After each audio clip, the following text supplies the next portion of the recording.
तो भाई अभी प्रेजेंट में हमारे कुल्लू में भी कोई ऐसे देवी देवता है?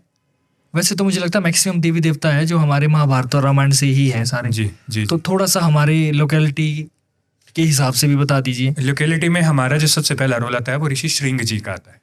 ऋषि श्रृंग जी, वैसे श्रृंगार ऋषि ने ऋषि या बंजार से बोलते हैं, तो ऋषि श्रृंग वैसे श्रृंगी भी ने कहीं कहीं बोला जाता है। बाल रूप में तपस्या की इन्होंने इसी देवभूमि में।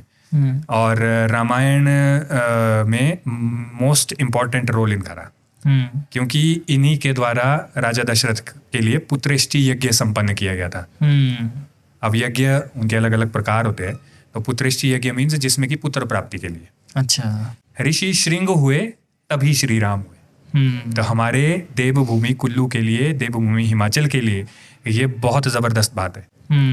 ऋषि श्रृंग हुए तभी श्री राम हुए, लक्ष्मण जी हुए, भरत और शत्रुघ्न जी हुए। पुत्रेष्टि यज्ञ करवाया गया और फिर जो राजा दशरथ की संतान हुई। तो ये ऋषि श्रृंगा जी हमारे जो बंजार में आज इनका वर्तमान में मंदिर है, तो ये उनकी सबसे बड़ी बात है। मतलब हाँ, मतलब रामायण में काफी मेन रोल है। मेन रोल हम कह सकते हैं, सबसे पहला फर्स्ट इम्पोर्टेंट रोल।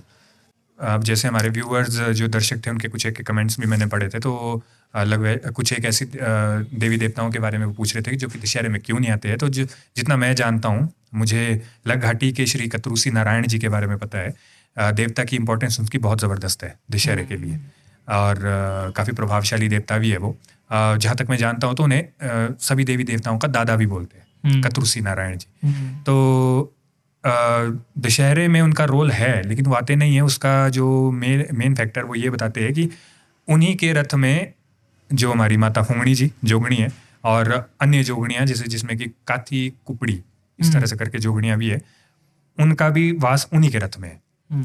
तो देवता ने जैसे खुद को एकदम कट ऑफ कर दिया है, क्योंकि जो ये जोगणी होती है ये बहुत पवित्र और पावरफुल होती है, और इन्हें ज्यादा शोर शराबा पसंद नहीं होता। तो अब आप इनकी महानता देखिए कतरूसी नारायण जी की, कि उन्हें जोगणियों को वैसे तो चलो ये इनके रथ में ही है नारायण जी के, अब उन्हें किसी तरह की दिक्कत ना हो, तो इसलिए ये खुद ही दशहरे में नहीं आते हैं ना। नहीं आते। तो ये है। जो कुछ एक ऐसे देवी देवता और भी है जिनमें कि ऐसा नहीं है कि वो मतलब कि उनको अपना कोई निजी हित होगा, मतलब उनके पास ऐसी कोई ना कोई रिस्पॉन्सिबिलिटी है।